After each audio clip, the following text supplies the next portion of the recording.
What's up, everybody, and welcome to your Square-Enix E3 2019 post-press conference reaction and review. I, of course, am Alex Derrickson, and if you're watching on twitch.tv/pressxtoalex, thank you for sticking with me through all of this E3 2019 coverage. So Square Enix just wrapped up.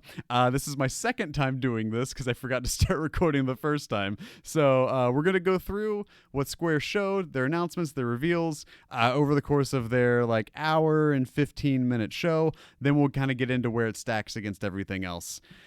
It opened with more Final Fantasy VII, finally. Got a lot more look at Midgar, got a look at the battle, how the fighting, the combat looks. Yoshinori Kitase took the stage as the producer, talked about how Final Fantasy VII did not say whether or not it is episodic. Still no clarification on that, but they did say it is 2 Blu-ray discs worth of content. Midgar, they said itself as a standalone game on its own. Then Neil Pabon took the stage, talked about the combat. The combat moves in real time. There is a ATB meter that you generate and fill up as you do standard attacks with the square button. Once that fills up, you can activate tactical mode where time slows down. It looks really fucking pretty. It looks gorgeous, but more about that later.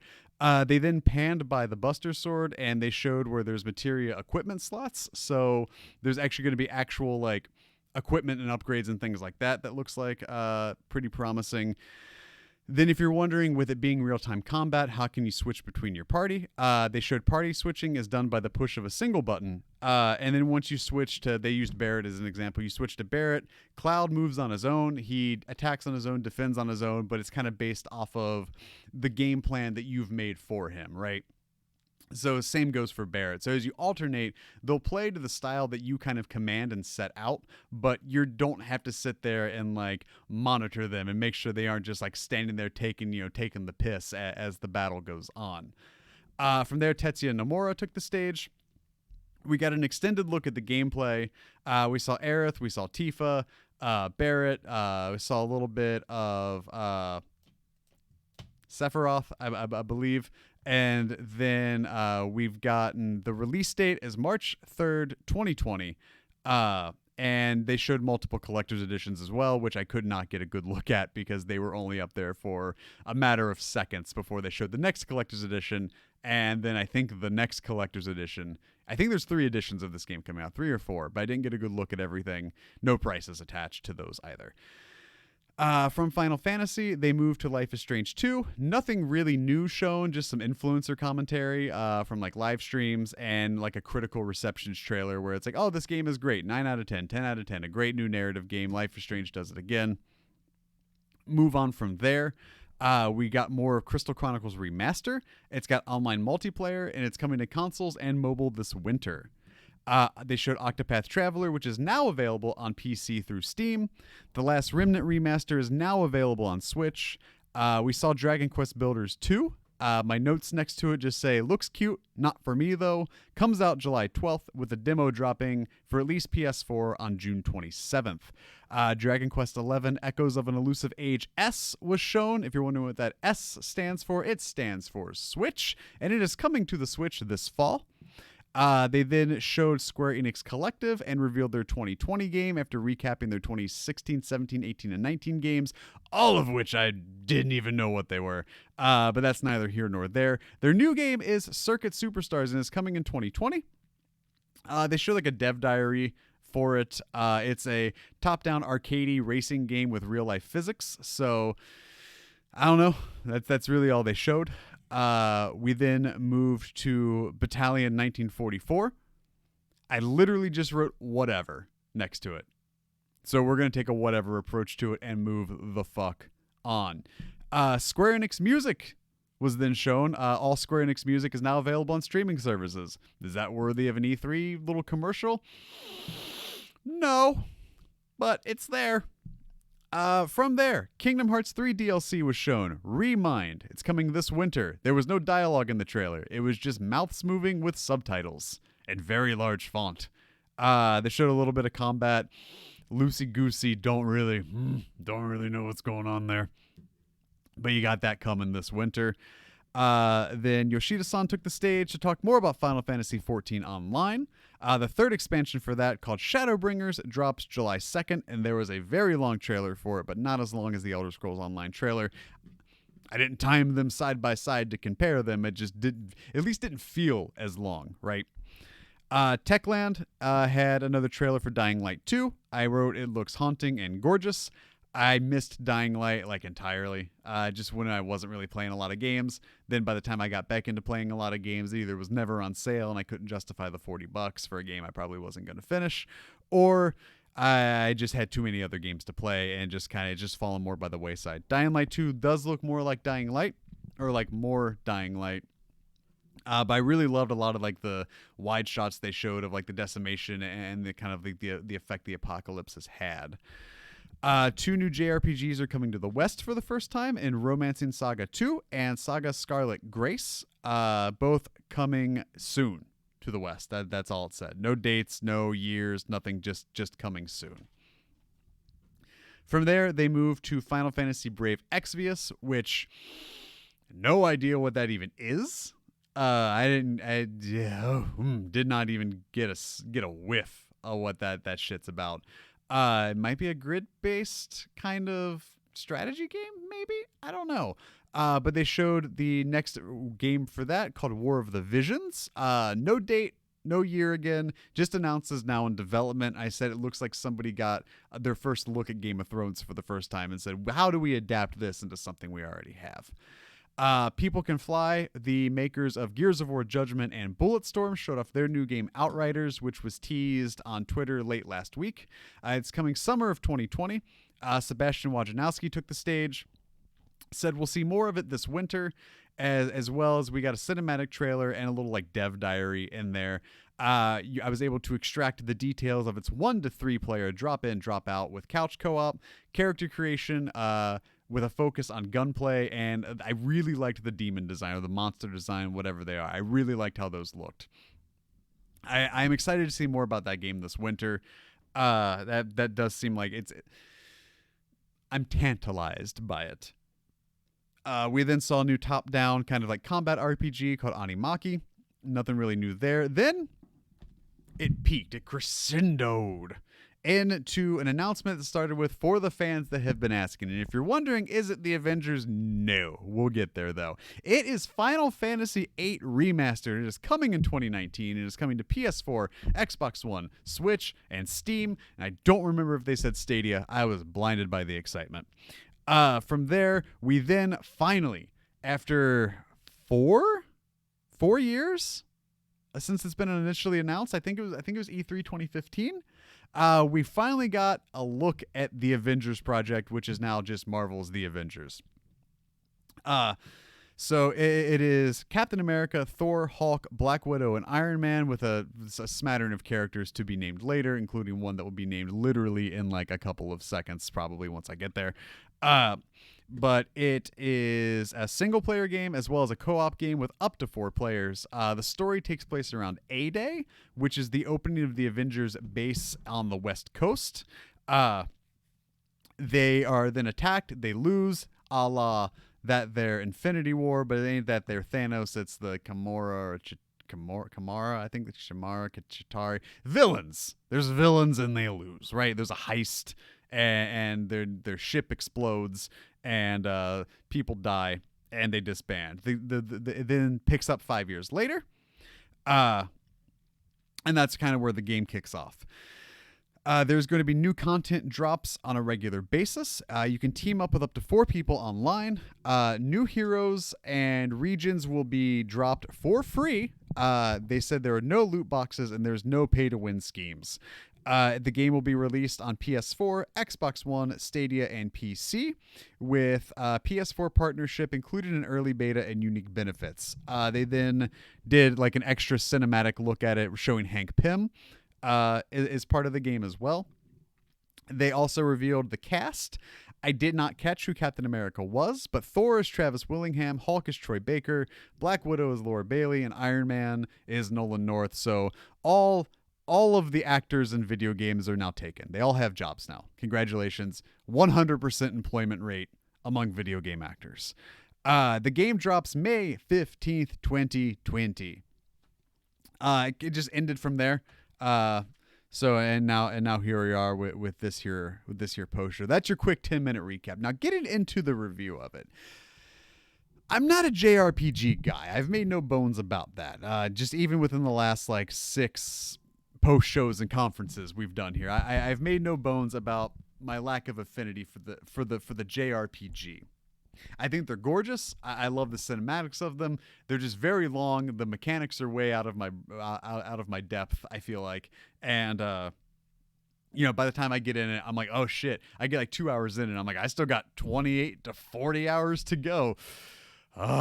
So if I were more of a JRPG guy, this thing is a fucking home run, right? But what I want to give them, and where I want to give the props to Square Enix, is I'm gonna nickname them. I'm giving them the Tropicana Award of E3 2019 thus far, because right now, out of everybody, they brought the juice. So they came out hot. They came out swinging. The emotional tugs at the heartstrings with the Final Fantasy VII.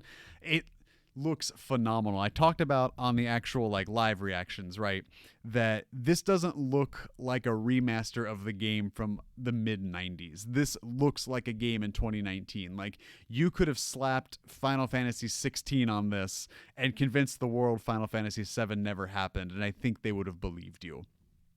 Like, this has such a sense of modernity within the look, the graphics, the combat, the actual gameplay, the equipment menus, the combat menus, all of that stuff just screams modern RPG, which I am such a fan of. Now, will I get in there?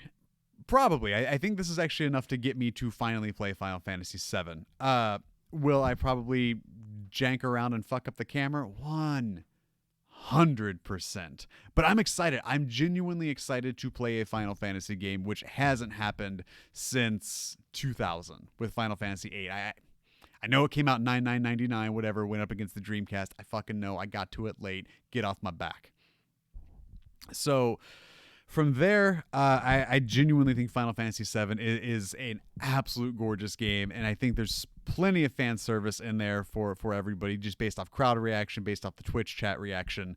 And then also, like, I think it's enough too. They even said, like, hey, if you've never played this, or if you aren't a fan of this, like, this is still one you want to jump into. Like, this is we've made this for the fans and for people who may look at it and be like, I've never played this before. Should I? Like, which is me. Like, there is not a genre of game I want to love more than a JRPG. It's just, you factor in time constraints and things like that. I'm very old now, and it's hard for me to get to something of such great length. But, like, I am intrigued. I am enticed. I'm smitten with it. Like, I'm sold. And come March 3rd, I'll probably be there with the rest of y'all. I don't... There was some padding. Like, this thing was very well paced. It was a very well designed thing. It focused a lot on more pre-produced video packages. There was the actual, like, stage presence was well timed. It never felt overproduced. It never felt like someone outstayed their welcome, right? There was bits and pieces in here where there were minor, like, valleys amongst a series of peaks, even among, like, and this is me talking as not a JRPG fan. Like, I looked at this and I'm like, there's reason to be excited, even just as a game fan. I don't know what the point of, outside of just being shining a light on Life is Strange 2 and reminding people that it's there and that people like it. I don't know why you threw it in there, but if it's the second thing you're showing after, like, a big, healthy, meaty chunk of Final Fantasy VII, I think it's a good come down. It's a good, like, everybody's peaking very early in the show. Like, this is within the first 20-ish minutes, right? Like, you've got people riding a high. You've got to calm them down so you can ramp it back up. Like, it's science, right? It's like making a mixtape. So yeah, it's a good bring down moment to start back up at Crystal Chronicles, because I forgot that was even happening. So the Crystal Chronicles remaster is coming this winter, including mobile, online multiplayer, as well as console. So that, I mean, for something that was kind of like stranded on the GameCube, it's cool to bring this over into modern times. So excited there. I'm not gonna play a healthy portion of the games on this list. But for a company that I had much disdain for canceling the Go franchises, they did good. Octopath being available right now on PC was awesome because that's something I've been wanting to get into as a not Switch owner. Last Remnant Remaster being available now on Switch, I thought was a really good move because it gives people something to play like at the end of Jesus.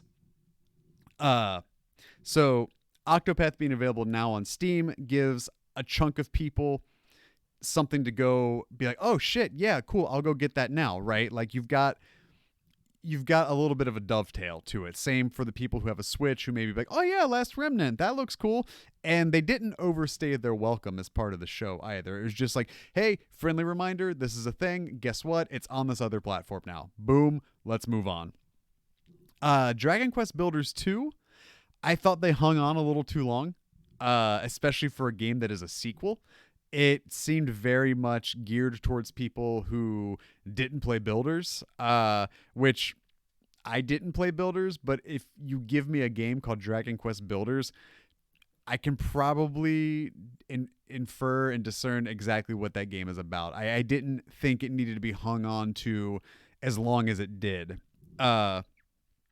Then the Square-Enix Collective stuff, I don't want to sit there and be like, who cares? But who cares? Like, I feel like a dick saying that. I feel like a real big grade A asshole about who poo-pooing, phooey and pshawing Square-Enix Collective, but it didn't feel like it moved in with it. Now, throwing Battalion 1944 at the end of the Square-Enix Collective stuff screamed padding. Even if it was just like 90 seconds, it still was kind of like, okay, like you just showed that this game came out 2.5 years ago. Like, why are you now showing more of it? Like, I don't... Weird move. Kingdom Hearts 3 DLC, probably I feel like one of the worst kept secrets in this whole thing. Like, that seemed inevitable. Obviously, they're still working on it. They're still focused on Kingdom Hearts. The trailer I thought was really weird. Not quite unlike how I feel about Kingdom Hearts in general. But for it to be entirely without dialogue and it just being oversized subtitles just kind of showed me that, like, okay, they still haven't done the dub for this yet, right? Like, this is just mouth moving with like weird sepia tones and a little bit of gameplay here and there, and then oversized, very bold word art subtitles. I don't know, like this is like right through here, basically, kind of like this middle portion, like the Act 2 of it. If Final Fantasy VII is Act 1, Avengers and Final Fantasy VIII is Act 3. This Act 2 chunk is a little, like, I get it. I just don't know when you look at like the Romancing Saga 2, and you look at like Brave Exvius, and Animaki. It's one of those, like, are the people that would play these games watching this show, watching this stream, you know, like watching this event. And that's kind of the thing. Now, to counterpoint that, outside of Dragon Quest Builders 2 and maybe Brave Exvius, I don't feel like they hung on to these too long. It wasn't like outside of Final Fantasy 14, they hung on a little too long. It wasn't, like I said, it didn't feel as long as Elder Scrolls Online did yesterday, but it still was something they kind of like maybe clutched to just for a little bit too long in this. But then so we moved from Kingdom Hearts 3 to Final Fantasy 14 Online, like I said. It was very much like hey, like this expansion is available July 2nd, but also like, here's a really long trailer for it. And I understand you've got to do that thing where you've got to cater to your player base while also simultaneously trying to get new players into this game. And I think that's a very delicate balance that almost literally no team, I think, could pull off. Because, like I said, you've got to sit there and be like, hey, person that plays this game dedicated and person who doesn't really understand what this is, come together in harmony in this one trailer that we now have to make like 6.5 minutes long. Was it 3? Was it 5? Maybe. Did it feel like 7 or 8? Yes. Uh, so there was a little extra girth on that. Uh, Dying Light 2, I feel like almost like a fart in the wind that thing came where I was like, "Oh, cool. Wow, yeah, that looks great. What happened? What we're on Romancing Saga 2 now? Okay. Like did I miss something? Was like I just kind of feel like Dying Light 2 was just like, "Hey, here's more of that thing you saw yesterday." Romancing Saga 2 and Saga Scarlet Grace. I don't know. Cool. It's just it's coming from this is Alex Derrickson talking, like I hmm, that's gonna I'm gonna forget about those as soon as my head hits the pillow tonight. Like I'm not even gonna lie to you. Brave Exvius, like I said, War of the Visions kind of just felt like somebody saw Game of Thrones for the first time, including, yes, it's the eastern region, but being incredibly snowy with a wolf mascot of the banner. Yeah, like dragon mascots. It just all felt very like not like B team Game of Thrones, but like I said, somebody saw it for the first time and was like, how do we apply that without infringing on a copyright? Fucking success, Square. You did it, and it's War of the Visions. I don't really. It didn't tell me anything about it, also. Like, for me, not knowing what Brave Exvius was, I don't feel like I walked away knowing anything more or less about it than I did when that little tease started. Outriders, like I said, looks really cool. I liked the messaging behind it. I'm looking forward to seeing more of it in the winter. I think, it's important for a publisher like Square to have unique and new IPs to still bring out, so you're not just, hedging your bets on like a Tomb Raider or on Final Fantasy or on like Dragon Quest, these JRPGs, and this very like kind of esoteric audience. Uh, so moving on from there, people can fly's new game Outriders does look really cool. I'm excited about that. The cinematic trailer was really pretty. The dev diary gave me a little bit more to want, and I think that's what I wanted. I wanted to be kind of titillated and tantalized by Outriders, and they did a really good job with that. Uh, Animaki, again, head's gonna hit the pillow tonight. I'm gonna hit a nice little snore, and I'm not gonna think about that game ever again. That's just who I am as a person and as a person that covers these games. Final Fantasy VIII Remastered. Now, I'm surprised, but I also kind of saw that it was rumored to be coming heading into this. I doubted it though, because we also had rumors that Shigeru Miyamoto was going to be at the Xbox conference. So I kind of took that with a grain of salt. When I saw it, I was like, okay, yeah, that'd be cool. And then for it to kind of be at the end of it and tucked away as a for the fans that have been asking, like I was like, okay, yeah, obviously it's the Avengers. But then you see Squall and you see Renoa and everybody else. This is a game I haven't touched in almost 2 decades. This is a game that I have upstairs where I'm missing disc 1 and I can't start it up again. Like, this was my introduction into JRPGs as a child. And not as a child, I mean, I was fucking 11, but whatever. And I fell in love with this game. Like, I wanted to play a Final Fantasy. This was my first kind of foray, whatever the word is, into it. And I loved it. I was so just enamored by the FMV quality, however polygonally busted the game may have actually looked. And I know it's not a lot of people's favorites. I know for some people they classifiably refer to it as the worst of them, or it's not 7 or it's not 9, whatever. I was really in love with Final Fantasy VIII, and I'm really excited to actually get back in there and give it another go, try it out again later this year to see if maybe that still remains. It was a nice surprise. It was a nice little thing for me to get excited about among a smorgasbord of games that like don't resonate with me, in a genre that's never really like taken me. Like for me to have that was cool. It was a nice little boost heading into how this thing ended with the Avengers. Now, I liked how it looked. I would have loved to have seen more gameplay. I like the direction they take. I like the concept of the story.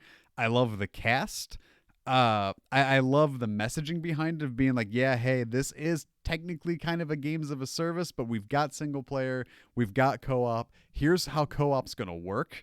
With up to 4 players, be able to select your own heroes and things like that, so you can kind of have your own mains and people that you kind of like clamor towards when you play online with friends and stuff like that. I like that. I'm into that. I'm here for that.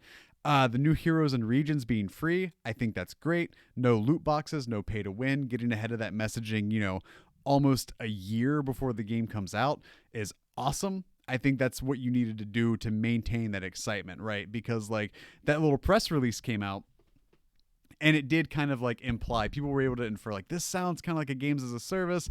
I'm not as excited for it anymore. But for them to come out and be like, look, new characters, new heroes, new regions. First off, fuck yes, that's awesome. Like you want to see those, like that game have expansions built upon it, right? Like you don't want that to be kind of a one and done setting. But for it all to be free and for it to be not a pay to win game, no loot boxes and things like that, like that's what you need to do to generate that excitement. Because I think once you come out and be like, yes, this is a narrative based, story driven, character driven action game with the Avengers that's also online, you're going to get people that are more reticent. You're going to get more people that are like, I don't know now. But to come out and be like, this is not what you're thinking. Like there's not going to be pay to win. There's not going to be loot boxes. All the drops for it are going to be free. Awesome. That's how you take maybe someone that's maybe dialed their excitement down from like an 8 to like a 6 or a 5. That's how you get it back up to an 8+, right? That's how you get it back from an 8 to a 9 to a 10, whatever. Now the only thing is that waiting game. They did say there's going to be an early beta for it and unique benefits tied to their partnership with PlayStation. Not a real surprise there when you have almost 100 million install base for the systems in terms of what they've moved. It kind of just comes down now to the waiting game. We've seen the characters, we've seen how it looks. It's gone beyond that tease 4-ish years ago, and it's into like this is a real thing. Like this game is far along, and props to Square. I think one of the big things outside of Brave Exvius and Romancing Saga and Saga Scarlet Grace Treble Clef, everything else has a date, or at least a demo date, or at least a year stamped on it, So they were really good about getting the dates out there, which is something that's kind of lacked this E3. It's been a lot of like 2020, Q3, Q1, and we got a more, I think, like succinct, direct approach in terms of like kind of being able to mark stuff on the calendar. Now, those dates obviously can change. But I think Square did a really good job. I think when you're coming into that 9 p.m. spot on the Monday, the Sony spot, like that primetime spot that dominates the news cycle for, that night into the next day, up until like Nintendo comes out on Tuesday, they did a really, really great job of getting a good hold on that, but also remaining true to who they are. Like it was very JRPG heavy. There's a lot of Dragon Quest, Octopath, and things like that. Final Fantasy VII, Final Fantasy VIII. But then still kind of backed it up with being like, hey, also we have Outriders. We also have Life is Strange. We also have our music is streaming. What the fuck ever. But then the Avengers too, right? It was a hearty balance of a company that knows where their bread is buttered, and they know like how to really entice their player, like their core player base that they've been known for decades now, but also kind of dropping in these little goods to be like, hey, we're not just a JRPG company. Like, hey, we've got this other stuff, including this giant AAA property in Marvel's The Avengers.